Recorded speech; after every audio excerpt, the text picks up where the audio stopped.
नमस्कार दोस्तों, Bihar police driver भर्ती 2025 की डिटेल नोटिफिकेशन आउट हो चुकी है।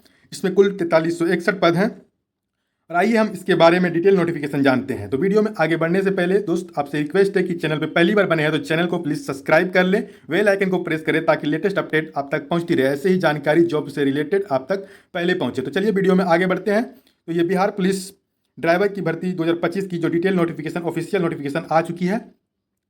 इस नोटिफिकेशन को आप सीएसबीसी की ऑफिशियल वेबसाइट पर भी जाके देख सकते हैं। इसके विज्ञापन संख्या 2025 होने वाला है और इसकी आवेदन की प्रक्रिया 21 जुलाई 2025 से प्रारंभ होगी, जो कि 20 अगस्त 2025 तक चलने वाली है। इससे पहले पहले आप आवेदन कर लेंगे सीएसबीसी की ऑफिशियल वेबसाइट पर जाके। तो आइए बात करते हैं कि इसकी क्या योग्यता रहने वाली है, क्या क्वालिफिकेशन, क्या एज लिमिट रहने वाली है और कितना फी लगने वाला है। पूरी डिटेल जानकारियाँ इसमें हम जानेंगे। तो चलिए शुरू करते हैं। तो सबसे पहले बता दें कि इसमें टोटल पद 4361 हैं, जो कि लेवल 3 की जॉब रहने वाली है। बिहार पुलिस ड्राइवर है, जो कि कांस्टेबल के इक्विवेलेंट ही होते हैं।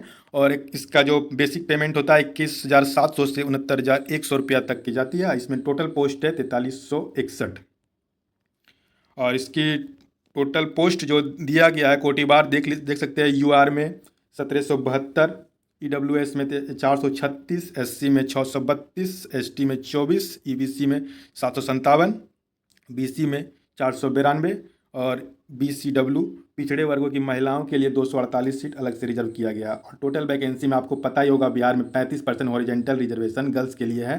तो गर्ल्स चालक सिपाही के पद के आवेदन हेतु पात्रता की बात कर ले तो सबसे पहले आप इंडियन सिटीजन होना चाहिए। इसके बाद आपकी शारीरिक दक्षता की नाप होना चाहिए, जो कि दिया गया है जनरल अभ्यर्थियों के लिए। पुरुष के लिए 165 सेंटीमीटर हाइट होना चाहिए और सीना का बिना फुलाए हुए आपको 81 होना चाहिए, 81 सेंटीमीटर होना चाहिए और न्यूनतम फुलाकर 86 होना चाहिए, यानी कि 5 सेंटीमीटर आपको फुलाना अनिवार्य होगा।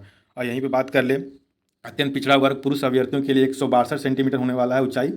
और अनुसूचित जाति अनुसूचित जनजाति एसटी एससी के लिए 160 सेंटीमीटर होने वाला है। और भारतीय वर्गों की महिला अभ्यर्थियों के लिए 155 सेंटीमीटर हाइट होनी चाहिए और इसमें सीना के लिए कुछ भी लागू नहीं है। और एक विशेष बात है कि फुलाने के बाद सीना मापी कम से कम आपके 5 सेंटीमीटर का अंतर होना चाहिए, यानी कि कहने का मतलब है कि 5 सेंटीमीटर आपके सीना फूलना चाहिए। लड़कों के लिए ये बात कही गई है। और महिलाओं के लिए एक विशेष बात है कि उनकी वज़न 48 किलो होना आवश्यक है, इससे कम वो रिजेक्ट कर दिए जाएंगे। तो महिलाओं के लिए वज़न अनिवार्य है कि 48 किलो होना जरूरी है। और ट्रांसजेंडर अभ्यर्थियों के लिए शारीरिक मापदंड महिला अभ्यर्थियों के समान ही होगा, उनके लिए कुछ विशेष छूट नहीं है। जितना महिलाओं के जो भी शारीरिक मापदंड होगा ट्रांसजेंडर के लिए भी वही होगा। अब शैक्षिक अर्हता की बात कर ले तो चालक सिपाही के मूल पद पर भर्ती है तो न्यूनतम शैक्षिक योग्यता इंटरमीडिएट 10+2 होना जरूरी है। उसके साथ ही साथ आपको ड्राइविंग लाइसेंस होना चाहिए, यानी कि को हल्का मोटर लाइट मोटर व्हीकल और भारी मोटर हैवी मोटर व्हीकल चलाने का सक्षम अधिकार द्वारा विज्ञापन निर्गत होने की तिथि से न्यूनतम 1 वर्ष पूर्व निर्गत मोटर वाहन चालन अनुवृत्ति धारक होना अनिवार्य है। यानी कहने का मतलब है कि ड्राइविंग लाइसेंस कम से कम आपका जो विज्ञापन की तिथि से 1 वर्ष पूर्व का ही होना जरूरी है। उम्र सीमा की बात कर ले तो अभ्यर्थी की उम्र सीमा की गणना मैट्रिक अथवा उसके समकक्ष जो भी डिग्री आप किए हैं उसी के डेट ऑफ बर्थ के आधार पर आपको किया जाएगा। गैर आरक्षित कोटि के लिए न्यूनतम उम्र 20 वर्ष और अधिकतम उम्र 25 वर्ष का है, यानी कि जनरल के लिए 20 से 25 वर्ष है। वहीं पर आपको पिछड़ा वर्ग कोटि में अत्यंत पिछड़ा वर्ग कोटि के पुरुषों के लिए न्यूनतम 20 से 27 वर्ष के लिए रखा गया है। और पिछड़ा वर्ग में अत्यंत पिछड़ा वर्ग कोटि की महिलाओं के लिए न्यूनतम उम्र 20 वर्ष से लेकर 28 वर्ष तक है। इसमें अनुसूचित जाति एवं अनुसूचित जनजाति कोटि के सभी अभ्यर्थियों तथा ट्रांसजेंडर कोटि के अभ्यर्थियों के लिए न्यूनतम उम्र 20 और अधिकतम उम्र 30 वर्ष रखा गया है। ठीक है, एज समझ में आ गया। एसटी एससी जितने भी अभ्यर्थी हैं और ट्रांसजेंडर को भी शामिल किया गया, उनके लिए उम्र की सीमा 20 से लेकर 30 वर्ष होगी। ठीक है, अब आरक्षण की बात कर ले। जाति के आधार पर आरक्षण का लाभ बिहार के मूल निवासी अभ्यर्थियों को ही होगा। आवेदन में दिए गए अस्थायी पता के आरक्षण के प्रयोजन के लिए अस्थायी निवास अनुमान होगा। आरक्षण के लिए अभ्यर्थियों को अस्थायी आवासीय प्रमाण पत्र प्रस्तुत करना अनिवार्य होगा, यानी कि आप बिहार से हैं तो ही आपको आरक्षण की लाभ मिलेगा। उसके लिए आपको प्रमाण पत्र भी प्रस्तुत करना होगा। ठीक है, अब और जान लेते हैं कि जैसे पता ही होगा बिहार में महिलाओं के लिए 35% हॉरिजेंटल आरक्षण दिया गया है। इसे यहाँ पे बताया गया है कि महिलाओं को ही संपूर्ण रूप से 35% क्षैतिज आरक्षण अनुमान कराया जाएगा। 35% क्षैतिज आरक्षण के तहत योग्य महिला अभ्यर्थियों की अनुबंधता की रिक्त में पश्चवर्ती भर्ती वर्ष में इन रिक्तियों को अनुगृत किया जाएगा। यानी कि साफ साफ कहा गया मतलब कि 35% आरक्षण जो कि महिलाओं के लिए दिया गया है। और अगला बात कर लेते हैं, सामान्य प्रशासन विभाग बिहार के पत्रांक 25-26 दिनांक 18/2/2016 के आलोक में राज्य के वैसे स्वतंत्रता सेनानी जिन्हें केंद्र द्वारा पेंशन स्वीकृति है, उनके पोता हो, नाती हो, नतनी हो, उनको 2% क्षैतिज आरक्षण दिया होगा। यानी स्वतंत्रता सेनानी के कोई भी रिलेटिव हो, पोता नाती, ऐसे उनको 2% का आरक्षण दिया जाएगा और उनके लिए वो अपने सर्टिफिकेट को भी प्रस्तुत करेंगे। ठीक है, अब अगला हम आरक्षण की बात कर लेते हैं। अनुसूचित जाति एससी एवं अनुसूचित जनजाति एसटी के अभ्यर्थियों को वित्त प्रमाण पत्र में जाति प्रमाण पत्र एवं अस्थायी निवास, मूल निवास, जिसको डोमिसाइल प्रमाण पत्र प्रस्तुत करना होगा। यानी एसटी एससी अपने आरक्षण को लेने के लिए वो प्रमाण पत्र, अपने डोमिसाइल प्रमाण पत्र, जाति प्रमाण पत्र, ये सब अपना प्रस्तुत करेंगे। और पिछड़ा वर्ग बीसी एवं अति पिछड़ा वर्ग ईबीसी के अभ्यर्थियों को जाति प्रमाण पत्र एवं अस्थायी निवास प्रमाण पत्र के साथ क्रीमी लेयर रहित प्रमाण पत्र भी प्रस्तुत करना होगा।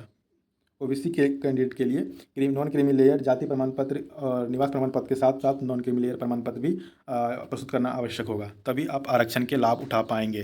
तो अगर आप फॉर्म भरने से पहले आप ये सब सर्टिफिकेट बना लें, जो भी कैंडिडेट जिस भी कैटेगरी से आरक्षण लेना चाहते हैं तो अपने अपने कैटेगरी के निवास प्रमाण पत्र, जाति प्रमाण पत्र, एनसीएल, जो भी जिनके लिए रिक्वायरमेंट है वो अपने बना लेंगे फॉर्म भरने से पहले ही। चलिए और नेक्स्ट बात करते हैं। तो इनका सिलेक्शन प्रोसेस जान लेते हैं। इनमें प्रथम चरण जो है लिखित परीक्षा होगा। आवेदकों पत्र के संग्रहण के उपरांत आवेदक पत्रों की समीक्षा की जाएगी एवं जिन अभ्यर्थियों के आवेदन पत्र सही पाए जाएंगे उनके लिए लिखित परीक्षा का आयोजन किया जाएगा। विज्ञापन के लिए प्राप्त आवेदकों की संख्या के आधार पर एक से अधिक पालियों में परीक्षा आयोजित की जा सकती है। जो पहला इसमें प्रोसेस होगा, सिलेक्शन प्रोसेस होगा, उसमें पहला रिटन एग्जाम लिया जाएगा। इसमें बताया गया है कि अगर विद्यार्थी ज़्यादा हो तो एक से अधिक पाली में भी इसका एग्जाम लिया जाएगा और इसमें नॉर्मलाइजेशन की इक्वी परसेंटाइल मेथड से की जाएगी, पहले बता दिया गया है। इसमें नॉर्मलाइजेशन भी होगा इक्वी परसेंटाइल मेथड के जरिए। ठीक है, और इसके सिलेबस की बात कर ले तो लिखित परीक्षा के पाठ्यक्रम में सामान्य ज्ञान एवं समस्या के मुद्दों से संबंधित 60% प्रश्न पूछे जाएंगे। यानी 100 प्रश्न का एग्जाम होगा जिसमें से 60 आपको सामान्य जानकारी और करेंट अफेयर के रूप में आपको पूछा जाएगा और शेष 40% प्रश्नों में मोटर अधिनियम एवं अन्य सुसंगत नियमावली के अधीन तथा यातायात के चिन्हों और संकेतों से संबंधित 20% और भिन्न गाड़ियों के पार्ट पुर्जे, लुब्रिकेटिंग और रख रखाव इत्यादि के समान ज्ञान तथा वाहनों में आने वाले यांत्रिकी एवं तकनीकी त्रुटियों से संबंधित 20% प्रश्न के विषय सम्मिलित किए जाएंगे। यानी कि 60% आपसे जीके का पूछा जाएगा और 40% में से 20% आपको वाहन के बारे में पूछा जाएगा और 20% उसके पार्ट पुर्जे के बारे में पूछा जाएगा। यानी टोटल आपको 40% आपके ड्राइविंग से रिलेटेड क्वेश्चन होंगे और 60% आपके जीके और उसमें करेंट अफेयर बिहार से रिलेटेड कुछ क्वेश्चन से हो सकते हैं। और इसकी ऑफिशियल वेबसाइट csbcbihar.gov.in पर है, इस पर आप आवेदन कर पाएंगे। लिखित परीक्षा में 100 अंकों की होगी। ठीक है, 2 घंटे का आपको समय दिया जाएगा। प्रश्न पत्र में कुल 100 प्रश्न होंगे जिसमें प्रत्येक सही उत्तर के लिए आपको 1 अंक दिए जाएंगे। परीक्षा OMR सीट पर होगी, यानी कि ऑफलाइन एग्जाम होगी। लेकिन OMR सीट पर आपके एग्जाम होगा, 100 मार्क्स के एग्जाम होगा जिसमें किसी प्रकार की नेगेटिव नहीं होगी, आप पूरा रंग कर आ सकते हैं। और इसमें 2 कार्बन कॉपी भी रहेगा जिसको आपको ले जाने नहीं दिया जाएगा, बट वो रख लिया जाएगा। ठीक है, अब इसके बाद कर लेते हैं लिखित परीक्षा अंतिम मेधा सूची का आधार नहीं होगा। लिखित परीक्षा केवल शारीरिक दक्षता परीक्षा के लिए क्वालिफिकेशन होगी। यानी कि आप पहला फेज आप लिखित परीक्षा देंगे तो इसके आधार पर आपकी सिलेक्शन नहीं होगी, ये आप क्वालिफाइंग नेचर का होगा। ये क्वालिफाइंग करेंगे तो आपको फिजिकल के लिए आगे आपको फिजिकल में क्वालिफाई कर दिया जाएगा। अब द्वितीय चरण आपका शारीरिक दक्षता परीक्षा यानी PET होगा। लिखित परीक्षा के आधार पर पात्र उम्मीदवारों को निर्धारित अनुपात में शारीरिक दक्षता परीक्षा के लिए बुलाया जाएगा और इसमें अभ्यर्थियों को शारीरिक दक्षता परीक्षा में सम्मिलित होना एवं इसमें सफल होना अनिवार्य होगा। यानी कि ये आप रिटन एग्जाम पास कर लिए तो आपको PET भी पास करना अनिवार्य होगा। शारीरिक दक्षता के न्यूनतम निर्धारित मापदंड में कोई भी छूट का अनुमान नहीं होगा। किसी प्रकार की कोई भी कैटेगरी से हैं तो आपको शारीरिक दक्षता परीक्षा में छूट नहीं दिया जाएगा। महिला अभ्यर्थियों को शारीरिक दक्षता परीक्षा के समय गर्भवती ना होने का घोषणा पत्र देना अनिवार्य होगा।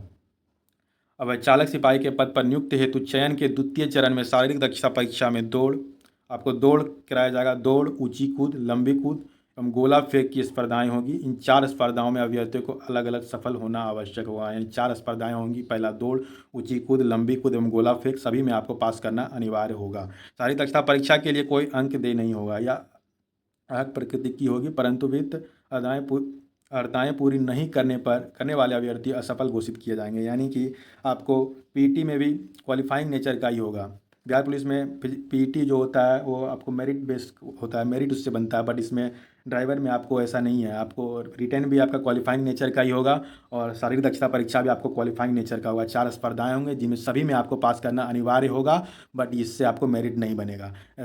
तीसरा चरण भी आपके लिए होगा जो कि आपको ड्राइविंग से रिलेटेड होगा, उससे आपको मेरिट बनेगी।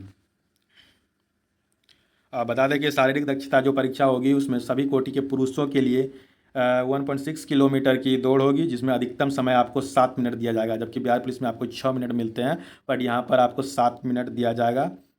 सभी कोटि महिलाओं के लिए 1 किलोमीटर की रनिंग होगी, जिसमें आपको महिलाओं के लिए भी 7 मिनट दिया जाएगा।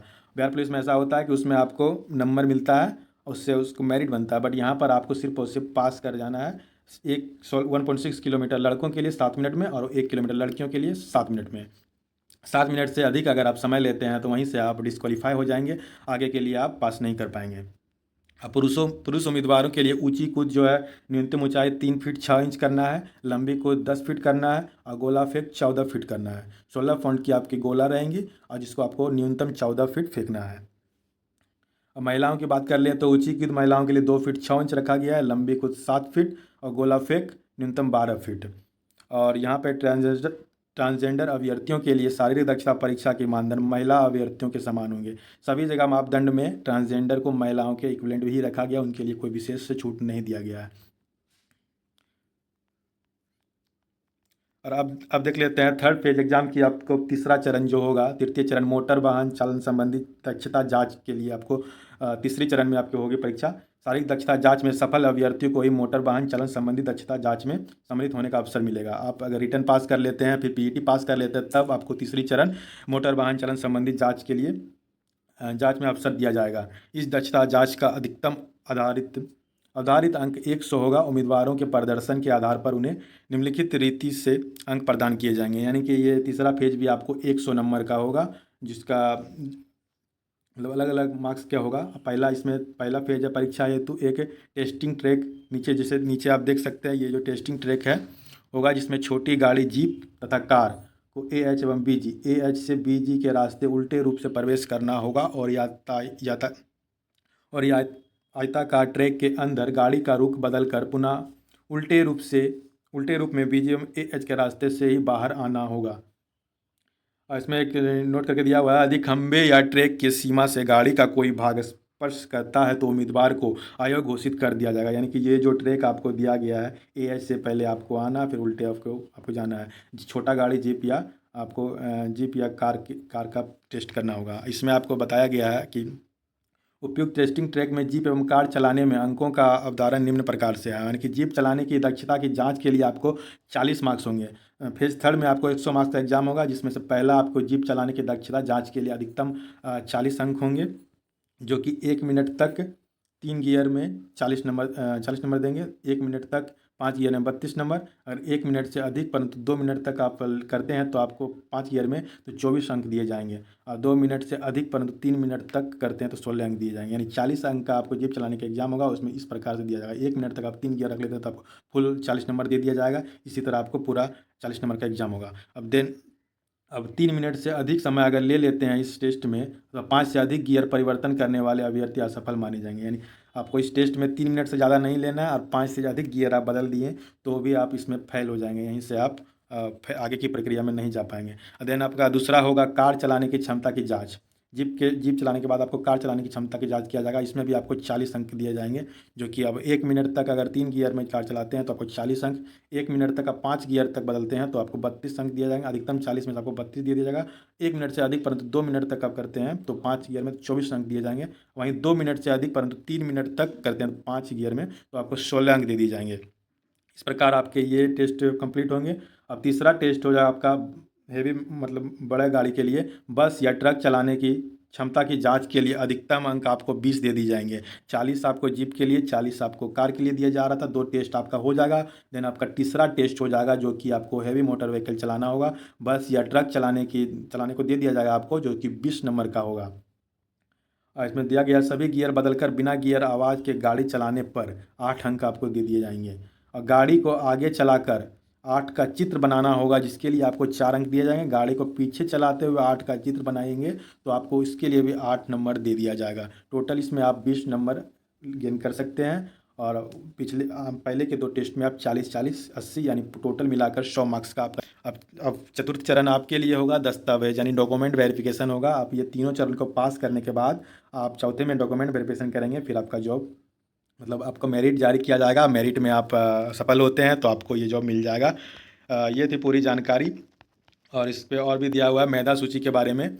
लिखित परीक्षा और शारीरिक दक्षता परीक्षा मेधा सूची का आधार नहीं होगा। ये आपको पहले ही बता दिए हैं कि ये जो लिखित जो रिटन एग्जाम होगा और पीटी जो होगा वो आपको क्वालिफाइंग नेचर का होगा। जो ड्राइविंग टेस्ट होगा आखिरी का, वही आपके लिए मेरिट का निर्धारित करेगा। ये दक्षा परीक्षा लिखित परीक्षा केवल। तो ये थी फुल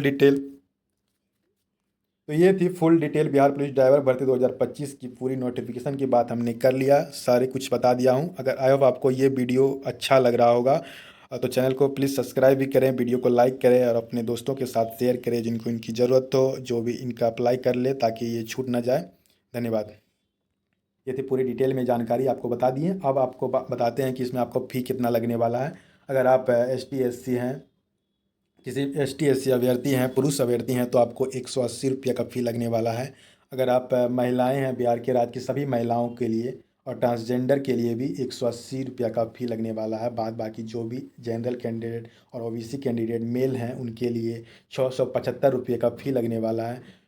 ऑनलाइन आवेदन प्रारंभ करने की तिथि जो है कि 7/2025 यानी कि 21 जुलाई 2025 से आप अंतिम तिथि आपको दिया गया है 20/8/2025 यानी कि 20 अगस्त 2025 तक ऑनलाइन आवेदन दे सकते हैं CSBC की ऑफिशियल वेबसाइट पर जाके। इससे पहले आप अपने सारे डॉक्यूमेंट्स तैयार कर लेंगे। ये थी full detail Bihar police driver भर्ती 2025 की पूरी नोटिफिकेशन की बात हमने कर लिया। सारे कुछ बता दिया हूँ। अगर आई होप आपको ये वीडियो अच्छा लग रहा होगा तो चैनल को प्लीज़ सब्सक्राइब भी करें, वीडियो को लाइक करें और अपने दोस्तों के साथ शेयर करें जिनको इनकी ज़रूरत हो, जो भी इनका अप्लाई कर ले ताकि ये छूट ना जाए।